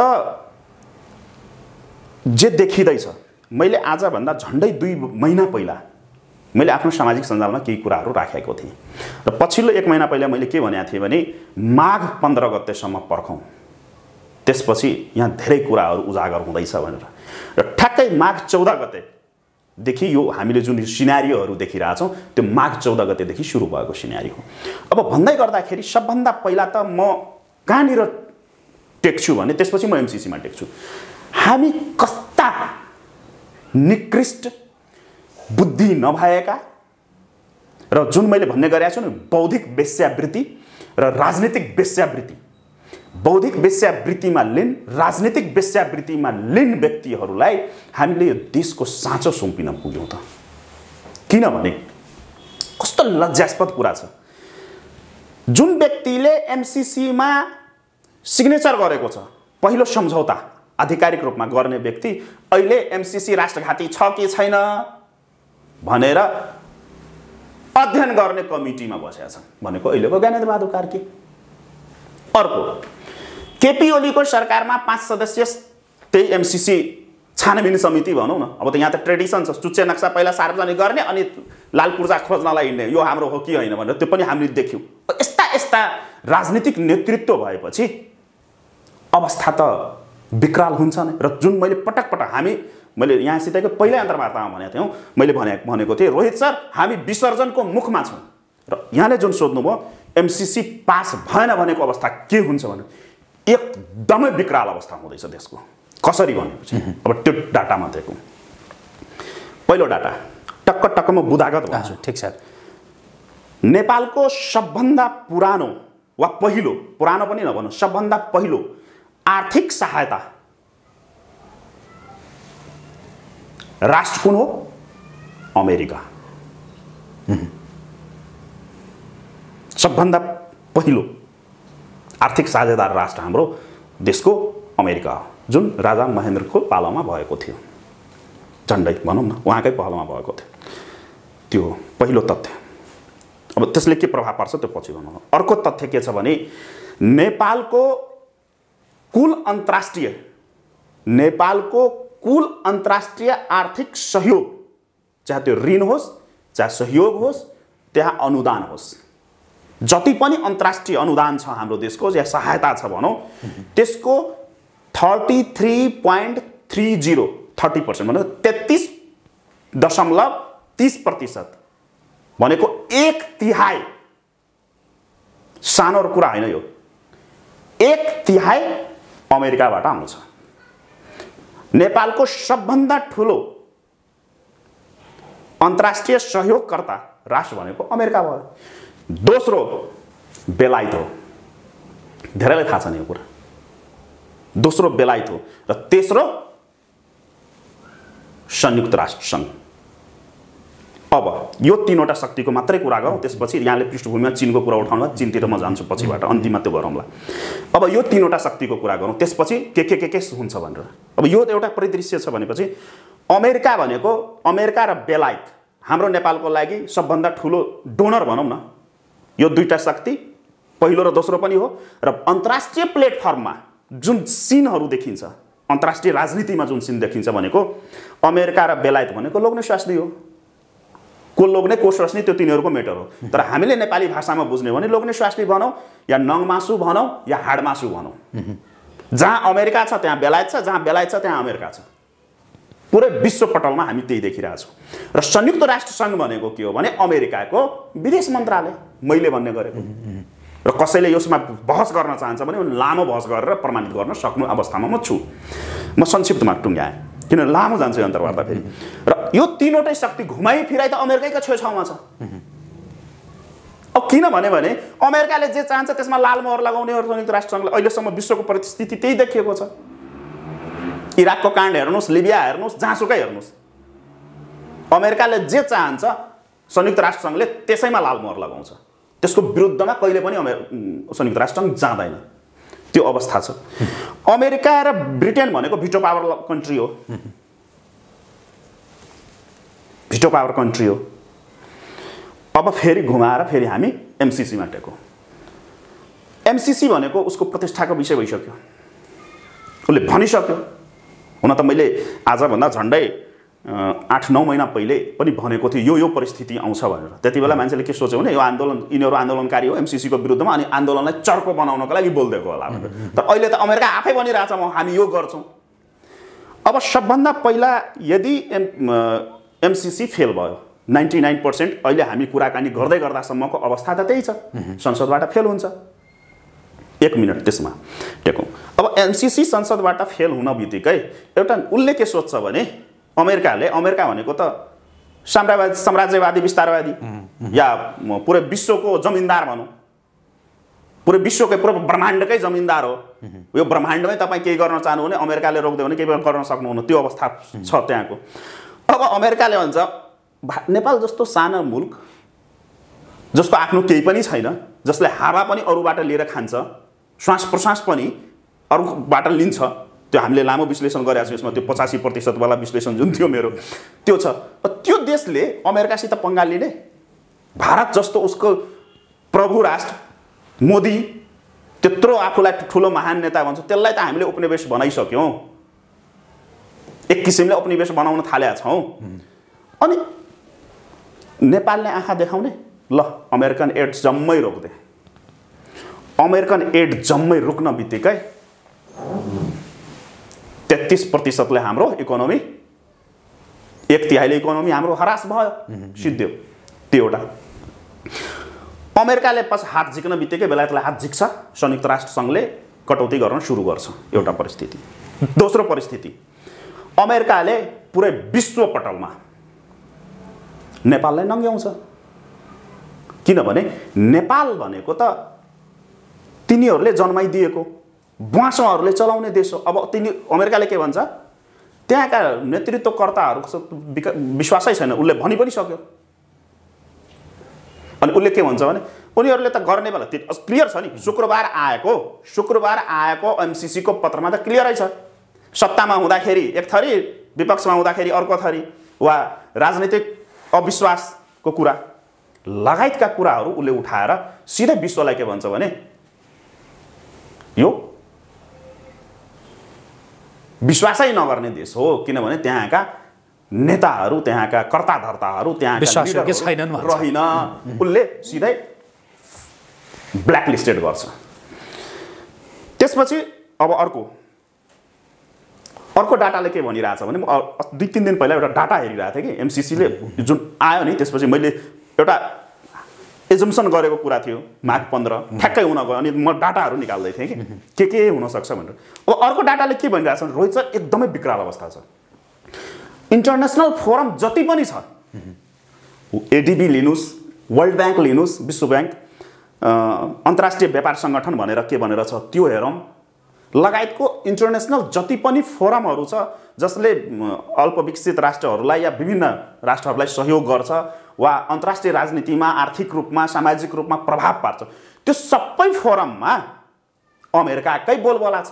कसरी भनेपछि त्यो फोरमहरूमा के हुँदो रहेछ, जस्तै हाम्रो सेयर बजार हुन्छ नि, त्यस्तै त्यहाँ भोटिङ सेयर भन्दो रहेछ क्या। त्यो भोटिङ सेयरले प्रतिशत मैले अस्ति निकाल्दै थिएँ, त्यो भोटिङ सेयर पर्सेन्टेज निकाल्दाखेरि अमेरिकाको एक्लै तपाईँको सबभन्दा कम भोटिङ सेयर जहाँ छ त्यो भनेको 16% हो। त्यो 16% भन्दाखेरि 100मा 16 रुपियाँ खासै त्यसरी सोच्ला मान्छेले, तर यो विषयवस्तुमा 16% भनेको धेरै ठुलो, सोच्नै नसक्ने अवस्था। भनेपछि त्यहाँ सबै ठाउँमा उसले प्रभाव पार्छ। कसरी प्रभाव पार्छ भने नेपालको कुनै पनि प्रोजेक्टलाई अमेरिकाले हुँदैन भनेर भनिदिन्छ, या त कुनै पनि प्रोजेक्ट आउँदाखेरि या त सर्वसम्मति हुनु पर्यो, या त भोटिङमा जान्छ। भोटिङमा जाँदाखेरि अमेरिकाले हुँदैन भन्छ, उताबाट बेलायतले हुँदैन भन्छ, अरू राष्ट्रले पनि हुँदैन भनिदिन्छ, विभिन्न कारण देखाइदिन्छ नि त। सक्यो। उसले कतिले भनिरहेछ नि अहिले आर्थिक नाकाबन्दी या के, नाकाबन्दी गर्नै पर्दैन नि, नाकाबन्दी शब्द अमेरिकाले प्रयोगै गर्दैन। उसले आफ्नो सेयर त झिक्न पाइहाल्यो नि त, उसले आफ्नो सेयर त पर्दै, उसले नाकाबन्दी शब्दै प्रयोग गर्यो, उसले आफ्नो कामहरू मात्रै रोकिदियो भने यो अवस्था सिर्जना हुन्छ। र यो सबै कारणहरू के भयो भने यो लिडरसिप, जसलाई हामीले राजनीतिक, मैले अघि नै पनि भने नि, जसलाई हामीले सत्ताको साँचो दियौँ नि, तिनीहरूको अदूरदर्शिता हेरौँ त।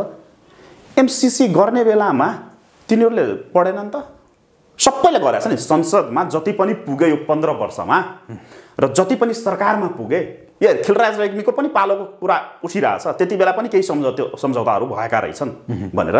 भनेपछि यो 15 वर्षमा जति पनि सरकार बन्यो, यो सबै सरकारले त एमसीसी गर्दाखेरि त्यहाँ बुद्धि पुगेन त यिनीहरूको। अर्को कुरा, प्रधानमन्त्री जस्तो मान्छेले गरिमामय पदमा बसेको व्यक्ति, शेरबहादुर देउवा व्यक्ति होइन नि, शेरबहादुर देउवा व्यक्ति होइन नि, ऊ प्रधानमन्त्रीको कुर्सीमा बसिसकेपछि, एउटा पार्टीको अध्यक्षको रूपमा बसिसकेपछि ऊ त धेरै ठुलो पद हो नि त। अनि उसले एउटा आइएनजिओलाई पत्र लेख्ने। अर्को कुरा पुष्पकमल दाहाल, त्यही भएर मैले उसलाई छापारे भन्ने गरेको छु। पुष्पकमल दाहाल जस्ता व्यक्ति जसले आफूलाई अग्रगमनकारी त देउता त के भनेर उपाधि दिएर हिँडेका छन्, उसको अग्रगमन र अमेरिकी साम्राज्यवाद विरुद्धको आन्दोलन यही हो त। हजुर हामीलाई 4-5 महिना समय दिसियोस्, हामी देशको भरका सम्पूर्ण साधन स्रोतहरू प्रयोग गरेर, उसले त त्यही लेखेको छ नि त पत्रमा, मैले बुझेको। र कुनै पनि आम नेपाली अलिकति पनि पढे लेखेका व्यक्तिले त्यो शेरबहादुर देउवा र प्रचण्डको पत्र जुन एमसीसीलाई गएको छ, त्यो पत्रमा को आश्रय त त्यही हो। नेपालमा भरका हाम्रो राष्ट्रको सम्पूर्ण साधन स्रोतहरू लगाएर हामी एमसीसी पास गर्छौँ, तपाईँहरू ढुक्क हुनुहोस्, हामीलाई 4 महिना 5 महिनाको समय दिसियोस् भनेर भन्नुको तात्पर्य। अब मैले फेरि अघिनको कुरामा जोडेँ भनेपछि त यो सम्पूर्ण व्यवस्था कुव्यवस्था अव्यवस्थाहरू जति पनि आएको रहेछ, यो सबै त अमेरिकाकै इसारामा आएको। फेरि मैले आरएसएसको त्यो विश्लेषणमा जोड्दिएँ, त्यहाँको बुझाएँ।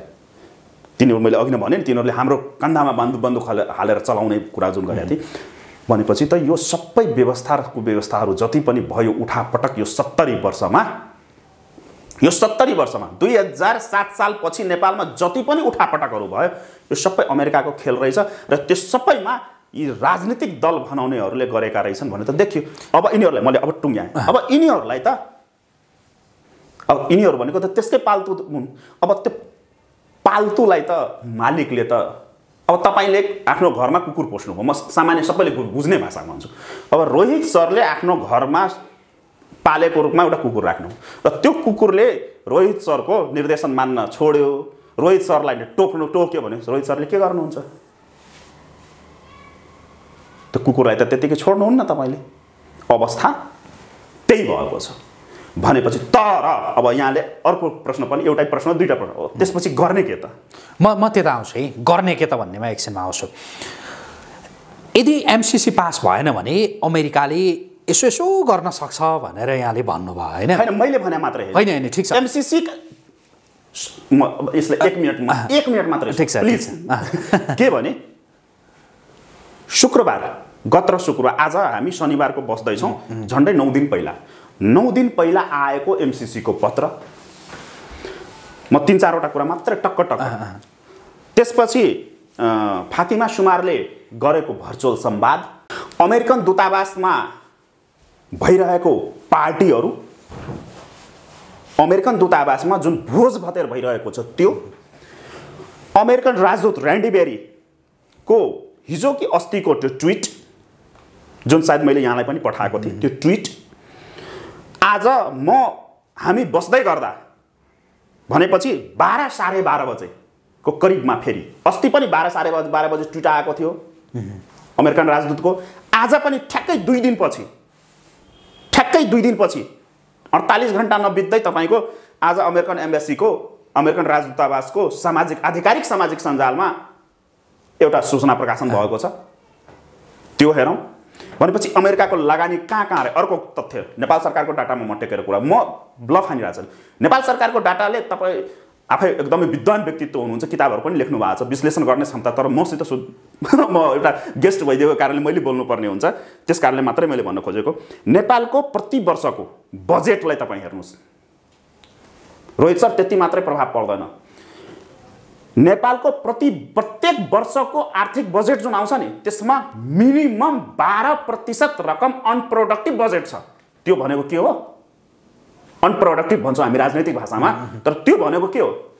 नेता कार्यकर्ता झोले झम्टे एनजिओ आइएनजिओहरू पोस्न र पाल्नको लागि विदेशीहरूले दिएको पैसा, त्यो सबै रोकिने भयो नि त। त्यो सबै रोक्छ नि भनेपछि त्यो 12% भन्दाखेरि 12% देखिन्छ, तर 18 खर्बको 12% निकाल्नुहोस् त कति आउँछ? झन्डै 4 खर्ब रुपियाँ आउँछ त्यो। अनि यो एनजिओ आइएनजिओहरूमा लगानीको कुरा आउँछ। यहाँ त जुन आजकै जुन त्यो विभिन्न मिडियाहरूसित इन्ट्र्याक्सन, अहिले अमेरिकन राजदूतावासमा जुन भोज भतेर भइरहेछ भनेपछि त अमेरिकाको सञ्जाल त कहाँ म त एक लाइनमा भन्नु पर्यो भने आज नेपालको यस्तो कुनै चुलो छैन जहाँ अमेरिकाको प्रवेश नहोस्, प्रत्यक्ष या अप्रत्यक्ष।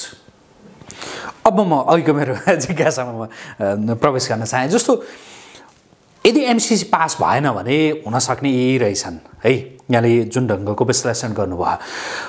अब एमसीसी पास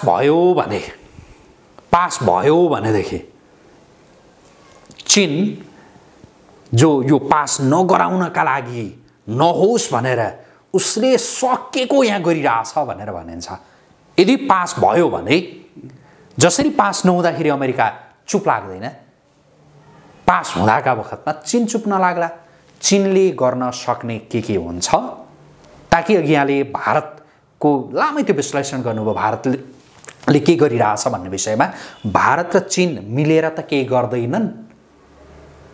पहिला चाहिँ चीनले के गर्न सक्छ, त्यसपछि उनीहरू मिलेर के गर्न सक्छन् कि सक्दैनन्, अलिक छोटोमा कुराहरू। एकदमै धन्यवाद। म चीनको सम्बन्धमा लगभग 5 मिनटमा म सघाउँछु, टक्क मात्रै। जसरी म कहाँबाट जोडेँ भने एमसीसी अब यो पुरै अन्तर्राष्ट्रिय राजनीतिको अवस्था, यो सहयोग सिद्धियो च्याप्टर। अब जसरी मैले भने कि नेपालको आर्थिक या भनौँ सहायताको 1 2 3 फर्स्ट सेकेन्ड थर्ड 3वटा जुन शक्ति भने, त्यसरी नै नेपाल सरकारको डाटालाई हामीले के लायौँ भने, म नेपाल सरकारकै डाटामा कुरा गरिरहेको छु, म आफ्नो तर्फबाट केही भनेको छैन। नेपाल सरकारकै डाटाले के भनिरहेछ भने नेपालले पाउने वा नेपाललाई दिइने अन्तर्राष्ट्रिय सहयोगहरू जुन छ, ऋणहरू जुन छ, त्यो सबैको प्रतिशत, जसरी मैले अमेरिकाको 33.30% भने, त्यसरी नै नेपालले अन्तर्राष्ट्रिय जगतबाट पाउने सहयोगमा सबभन्दा कम सहयोग आउने राष्ट्र चीन 5%, लमसम 5%। एउटा त्यो। अर्को कुरा, 15 वर्षदेखि बिस्तारै ग्रुम हुँदै, म ग्रुम शब्द प्रयोग गर्छु, ग्रुम हुँदै पछिल्लो 2 वर्षमा चिनिया राजदूत याङ्सीको नेपाल अवतरण,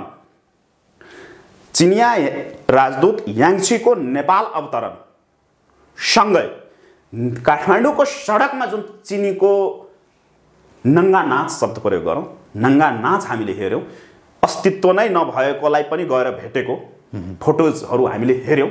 अब उपेन्द्र यादव जस्ताको भनौँ, अस्तित्व नै छैन, अस्तित्व नभएका नेताहरू मान्छु म।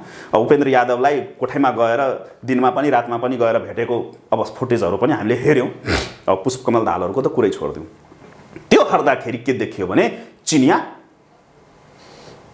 एकदमै आक्रामक, एग्रेसिभ शब्द प्रयोग गरेँ मैले, एग्रेसिभली अगाडि बढिरहेको अवस्था छ।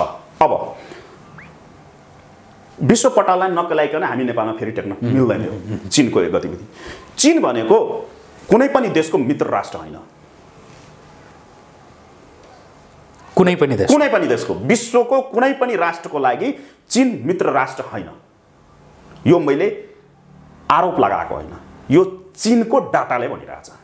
चीनको डाटा, चिनिया नेताहरूको गतिविधि, चिनिया कूटनीतिज्ञहरूको गतिविधि र नेपालको परिवेशमा नेपालका पछिल्लो घटना, बरु यसमा कुनै दिन लामो म तथ्यमा टेकेर डे टु डे भन्न सक्छु कहाँनिर कसरी गरेको छ चीनले। भनेपछि मित्र राष्ट्र होइन, ऊ प्योर के हो भने बिजनेस, व्यापारिक राष्ट्र हो। उसले जहिले पनि जोसँग पनि व्यापारिक सम्बन्ध मात्रै राख्छ अहिलेसम्मको, र उसको कूटनीतिक गतिविधिहरू पनि जुन भइरहेको हुन्छ त्यो सम्पूर्ण रूपमा व्यापारकै लागि भइरहेको हुन्छ। र चिनियाहरूको बुझाइ के छ भने हामी आर्थिक रूपले समृद्ध भयौँ, व्यापारिक सञ्जालहरू फैलाउन सफल भयौँ भने हामी त त्यत्तिकै विश्वको सम्राट भयौँ नि त। त्यसै कारणले पनि चिनियाहरूसित तपाईँले सम्पर्क गर्नुभयो भने डिप्लोमेटिक हिसाबले कुरा गर्छन्, उठ्ने बेलामा उसले एउटा भिजिटिङ कार्ड दिन्छ। सबैको खल्तीमा एउटा भिजिटिङ कार्ड हुन्छ। उसले भिजिटिङ कार्ड के हुन्छ भने उसको बिजनेस प्रोफेसन। उसले उठ्दा यो त डिप्लोमेटिक कुरा भयो, यो बिजनेस हाम्रो है, यसमा पनि तपाईँहरू केही गर्न सक्नुहुन्छ भने गर्नुहोस् भनेपछि पूर्ण रूपमा श्रीलङ्कामा हेरौँ अवस्था के भयो, अब कसरी भइरहेछ, के गर्यो चिनले, के गरी कसरी गरियो, त्यहाँको परिस्थिति के सृजना भयो। पाकिस्तानको अवस्था हेर्नुहोस्, कटोरी लिएर भिख मागिरहेको इमरान खानले भिख नपाइरहेको अवस्था छ।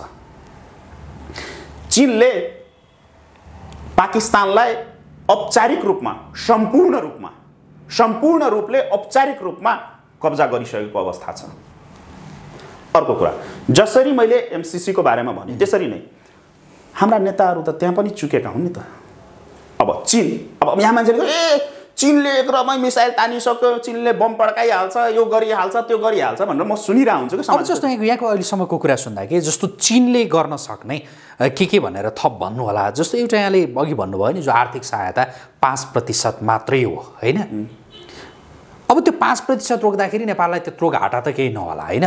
अरू घाटा पुर्याउने, क्षति पुर्याउने गरी चीनले के गर्न सक्छ? त्यही भन्दै थिएँ म, त्यतैतिर जोड्दैछु। धन्यवाद छ सर। फेरि अब चीनले, म दावाका साथ भन्न सक्छु, यो एमसीसी को विषयमा चीन आफै आएको होइन, दावाको साथ। अनि कसबाट, कसरी भन्दैछु? ठ्याक्कै चीनलाई जबरदस्ती तानियो। कसरी तान्यो त्यसको पनि म नेपाल सरकारकै डाटामा भन्छु। म नेपाल सरकारकै डाटाले भनिरहेछ। चीनलाई के गरियो भने यहाँ नेपालमा, यहाँसँगकै बसाइमा पनि एक दिन हामीले कुरा गरेका थियौँ, यहाँ कार्ड खेलिन्छ के। नेपालको राजनीति भनेको के हो भने कार्ड खेल्ने, चिनिया कार्ड, भारतीय card, American card, European card, यो कार्ड खेल्ने चलन छ नि त यहाँ।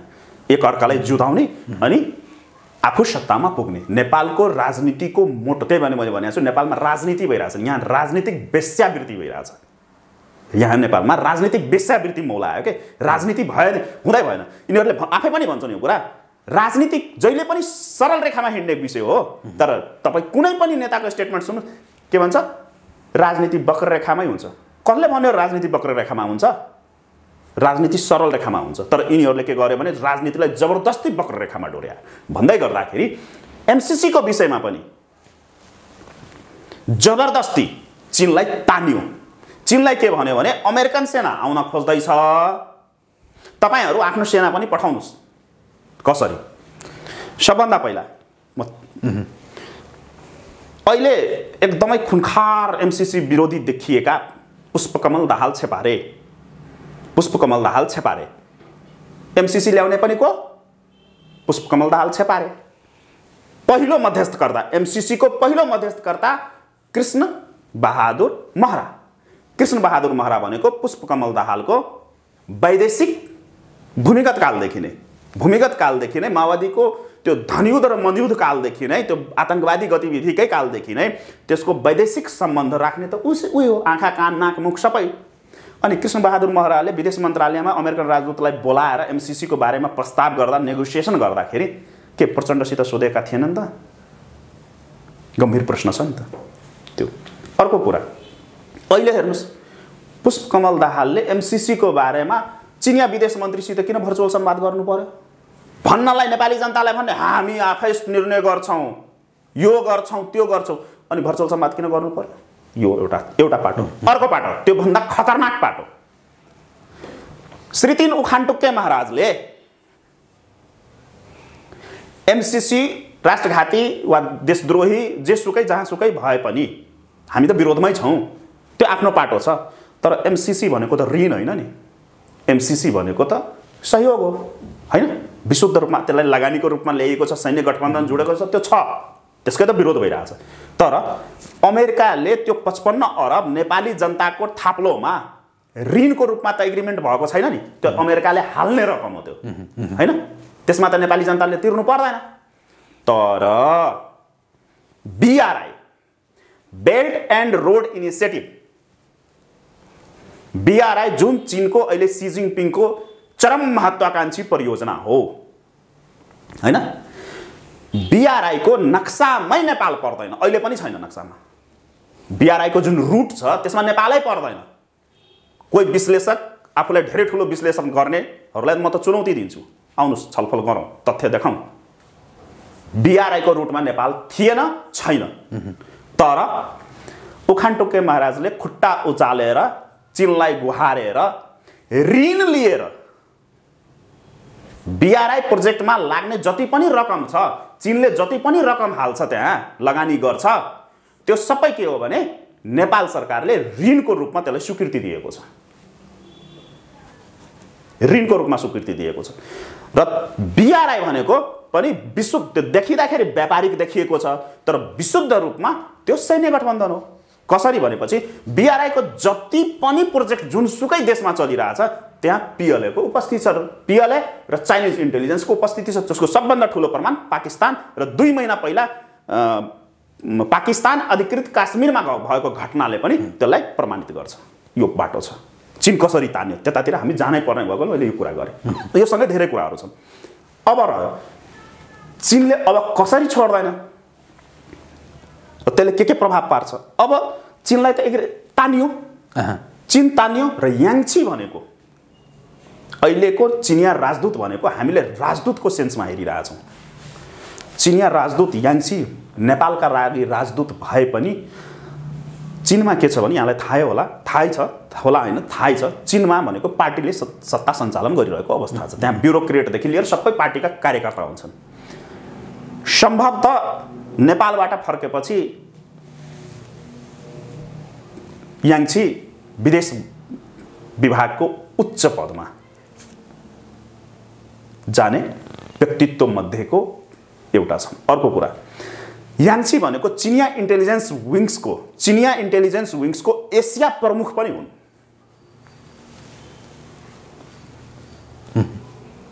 याङ्चीको बायोडाटा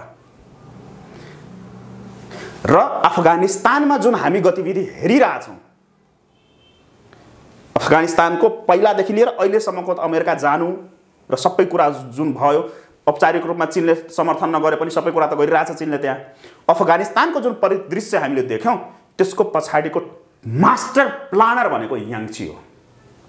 अफगानिस्तान प्रोजेक्टको हेडै याङ्ची थिइन् नेपाल आउनुभन्दा पहिला। भनेपछि उसले त्यतिकै छोड्दैन। अर्को कुरा, राजनीतिक रूपमा चीनको त लगानी भएको छ नि त। खास गरी यो 3 वर्षमा हेऱ्यो भने हाम्रो देशलाई 5% मात्रै दिए पनि पार्टीहरूमा त ठुलो रकम भित्रेको छ नि त। यहाँ कन्टेनरका कन्टेनर पैसा भित्रेका छन् नि, र त्यो ल्याउनको लागि हामीले यति दिन्छौँ भने हामी यो गरिदिन्छौँ भनेर त गरेका छ नि। र चीन अहिले विश्व कित्ता भनेको, विश्व परिवेश भनेको त 2टा पोलमा छ, अमेरिका र चीन। र अमेरिकाले औपचारिक रूपमा 2 दिन पहिला यो टाउकेहरूलाई फोन गरेर, नेपालका टाउकेहरू बनाउनेहरूलाई त फोन गरेर सिधै भनिदियो यदि एमसीसी पास भएन भने चीनले रोक्यो भनेर हामी बुझ्छौँ भनेर त आयो, मिडियामा आयो। अब भनौँ न यस्ता यस्ता सूचना पनि यिनीहरूको आफ्नै सचिवालयले लिक गर्छ। कस्ता सचिवालय छन् यिनीहरूका, यस्ता यस्ता कुराहरू पनि लिक गर्ने हो भनेपछि त गम्भीरता त देखियो। अब अमेरिकाले औपचारिक रूपमा चीनलाई दुश्मन घोषणा गरिसकेपछि नेपालकै सन्दर्भमा चीन पछाडि हट्छ? हट्दैन। अनि अब एमसीसी पास भयो भने आर्थिक नाकाबन्दी त चीनले लगाउनै पर्दैन, आवश्यकता पनि छ। अहिले पनि तपाईँको नाकाबन्दी नै छ नि त नेपालमा। हेर्नु सबै बोर्डरहरू बन्द गरेको छ 2 वर्षदेखि, एउटै सामान छिर्न पाएको छैन। न्यु रोडतिर जानुभयो भने व्यापारीहरूले टाउ थाप्लोमा ठोकिरहेको अवस्था देख्छौँ हामी, होइन? त्यो अवस्था त छँदैछ नि। चीनले त आर्थिक नाकाबन्दीसित उसलाई लेनदेनै दिँदैन। तर यहाँ उसले अब कूटनीतिक वार सुरु गर्छ। यसलाई डिप्लोमेटिक वार भनिन्छ। जस्तो के हुन सक्छ त्यो वार? डिप्लोमेटिक वारमा जसको सिनारियोहरू देख्न थालिएको छ। अब अमेरिकन गतिविधि र भारतीय गतिविधिहरूले गर्दाखेरि जसरी यहाँ पार्टी टुटफुटको कुराहरू भइरहेको थियो, त्यसरी नै अब यहाँ टुटफुटको कुराहरू आइरहेको छ। जस्तै जसपा फुटको सङ्घारमा छ। म सिम्पली अब सिद्ध्याएलाई जसपा फुटको सङ्घारमा छ, जुन कुनै बेला पनि फुट्न सक्छ। एमसीसी पास भयो भने खड्गप्रसाद ओली महाराज धिराज सरकारको पार्टी पनि फुट्छ, 200% ग्यारेन्टी। र त्यो फेरि फोड्ने टिमको नेतृत्वकर्ता पनि हिजोका अमेरिकन, आजका चिनिया पक्षधर, त्यो पनि फुट्छ। त्यो भन्यासेको नाम पनि भन्दैन होइन? त्यो फुटेपछि भनौँला उहाँको इतिहासै भनौँला कहाँबाट कसरी प्रमोट भएर आयो भनेर। त्यो अब त्यो फोड्ने नेकपा एमाले फोड्ने व्यक्ति भनेको हिजोका रसियाएकाले जन्माइदिएका व्यक्तिले एमसीसी पास हुन बित्तिकै पार्टी फुटाउँछ। त्यसपछि यहाँको माओवादी जसरी यो धनयुद्ध मनयुद्धपछि यो तथाकथित शान्ति प्रक्रियामा आएर त्यो 12 टुक्रा भयो नि, अब 36 टुक्रा हुन्छ। माओवादी शाखा हुन्छ पास भयो भने। नेपाली काङ्ग्रेस भनेको त प्योर अमेरिकाको राजनीतिक इकाइ हो। त्यो त हामीले हेरिरहेछौँ, विश्लेषण पनि भइरहेछ, देखिँदा पनि छ, होइन? अमेरिकाको सन्दर्भमा भारतको विरोध गर्न सक्छन् तिनीहरू, तर अमेरिकाको विरोध गर्दैनन्। तर त्यहाँ नेपाली काङ्ग्रेसमा पनि ठुलो चलखेल हुन्छ जो अहिले सर्फेसमा आएको छैन। चिनिया राजदूत उच्च स्तरीय काङ्ग्रेसका अत्यन्तै उच्च ओहदामा रहेका व्यक्तिहरूको सम्पर्कमा याङची छन्।